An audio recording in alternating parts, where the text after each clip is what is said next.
This is a break from predictable. Just like McDonald's says, you deserve a break today. So I'm going to give you a break today. Whether you take it or not, that's up to you. And that's a break from the predictable you. So the uncertainty of trying something new and something that might not work is easily overcome by the certainty that what you've been doing has not worked. Right? That's the definition of insanity. If you're insane, you're unaware that what you've been doing hasn't been working, right? So that's why, we get a little bit afraid of change, right? But when you realize that what you've been doing is not working, then change is a good thing, right? Anything different than what you know and are certain is not working is a good idea.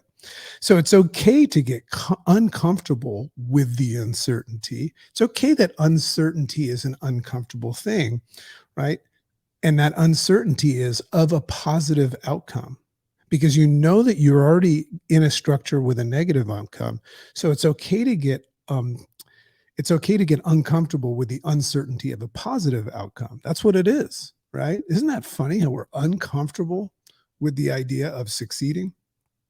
We get comfortable with the idea of staying in an unsuccessful model. So it's not okay to stay comfortable with the certainty of a negative outcome. Are you comfortable with the predictable certainty of a negative outcome?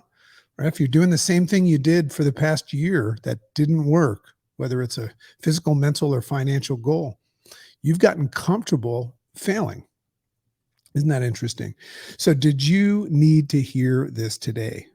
Give yourself a break today, a break from being the predictable you that perceives, reacts, and responds to life in your all predictable way that triggers a predictable, ineffective outcome. Give yourself a break today from being the predictable you. Giving yourself a break sometimes means slowing your predictable self down. Sometimes we have to not try to stop it, but just slow our predictable self down and creating conscious space. This is called cognitive distancing. It's one of the things that we can do to change our response, right? When a stimulus happens, you distance yourself from it, grab onto a more logic response, and then respond.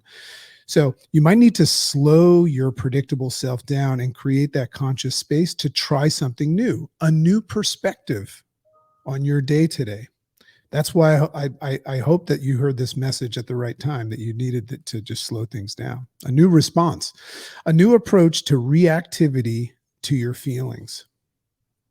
I've been talking a lot about that lately. The concept of feelings are nothing more than feelings.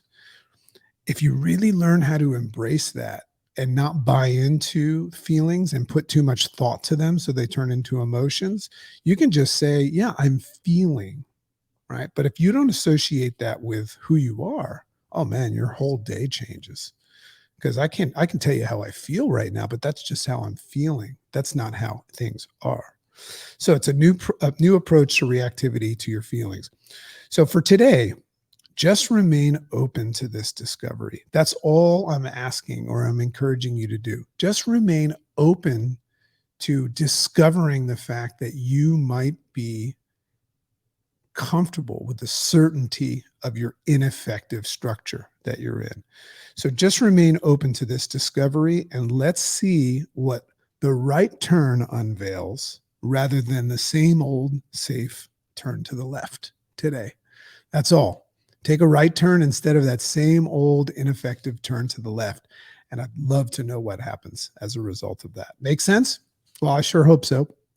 And I will see you tomorrow at 7:30 a.m. Eastern because I'm committed to it.